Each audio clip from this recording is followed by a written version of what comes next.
Hello and welcome to Lost Love Chronicles. My wife was caught in a web of spider. My three best friends tangled in threads. I am the giant spider. Dear listeners, let's have a look at the story of a husband who catches his wife with his three best friends. We have crossed 1,500 subscribers and are now racing towards our first 2,000. Your one click to subscribe us would go a long way for us. Thanking you in advance. Now let's get on with the story. Entering the living room, a mix of confusion and curiosity filled the air. Three familiar cars were parked outside: Alex's, Michael's, and Daniel's. These guys were my closest friends for years, and their presence in my home at this hour was perplexing. My wife knew I'd be returning late tonight. What was the reason for their impromptu gathering? As I approached the living room, their hushed whispers stopped me in my tracks. I decided to grab a beer from the refrigerator, a feeble attempt to gather my thoughts. The clinking sound of the bottle opener seemed to punctuate the tension in the room. Taking a deep breath, I entered the space. There she was, my wife, sitting between Alex and Daniel on the couch, and Michael in a chair nearby. A nod of acknowledgement passed between Michael and me as I took my place in another chair, eyes shifting between them all. "Have supper?" I asked casually, trying to break the ice.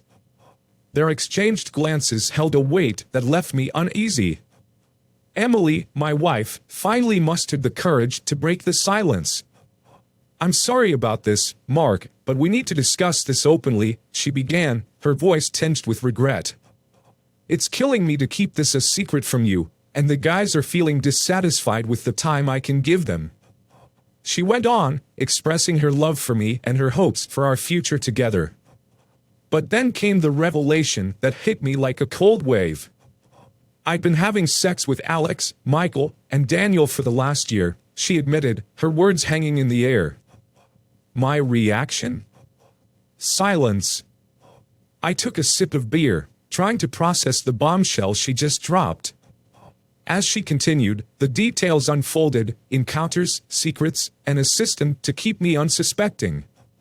I sat there, beer in hand, grappling with a reality I never saw coming. My mind was reeling from the bombshells dropping one after another. My wife, Emily, confessing to a year-long affair with my three best friends, Alex, Michael, and Daniel. The shock turned into disbelief as Emily outlined her desires for our future, a future that involved her continuing these relations with my friends while still being married to me.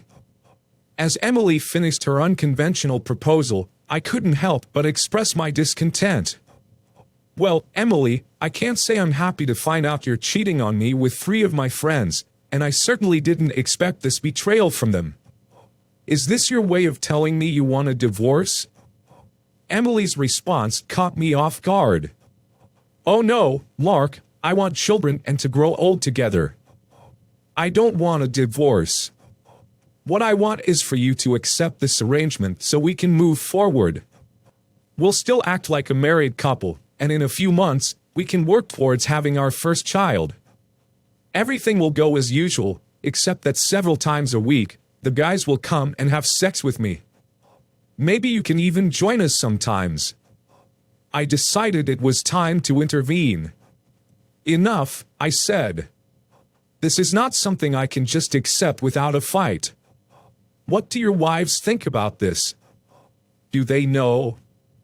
Alex, the lawyer of the group, responded confidently, "Our wives don't know anything about this, and they won't find out.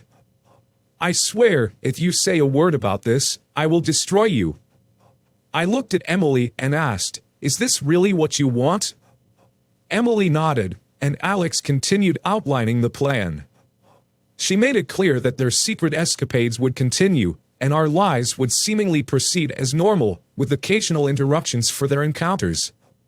Realizing I was left with little choice, I hesitated but made a couple of requests.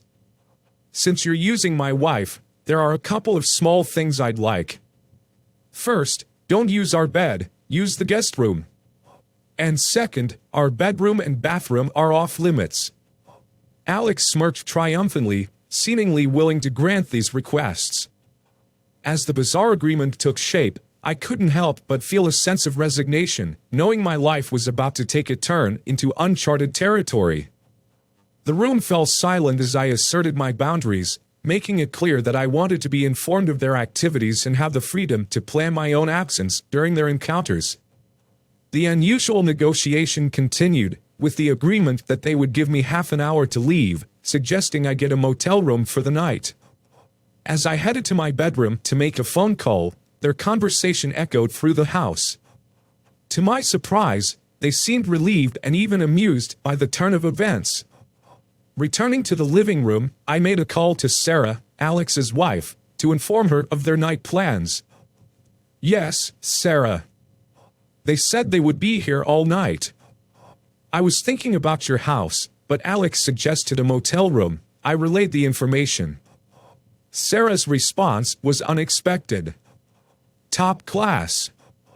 Wonderful. I'm thinking about the presidential suite.